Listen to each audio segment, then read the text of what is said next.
It's August 18. Nangulit na may. Ang sa daw haton din ha ah. Wat patam na na talong. Nangulit na may. Hawad kayo siya masayaw. Gusto ko na ko'y pito. Pito? Pohon.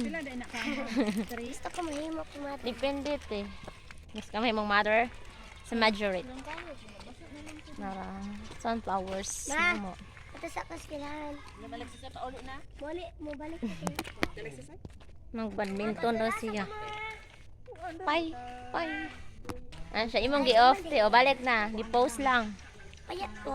Ka, okay lang. Dili ka payat. Di ka tambo ka ng tama-tama lang yung lawas. Tabo. Oh, Kanang normal, natural siya. Ito na siya, Tana Rose. Tambok mo daw siya. tambo. Ikaw ano siya? Bautan aka. Bautan ka. Tambok ko, te. Ikaw, bautan na siya, Tana Rose. Oh, tambo ko, diba? O man, itingog si Ate Ana Rose. Good. Ana, oh. Tambok ko, te. Seryoso na si ate mag-inom. Sama ka. Di man katambok ko. Light tubag si ate.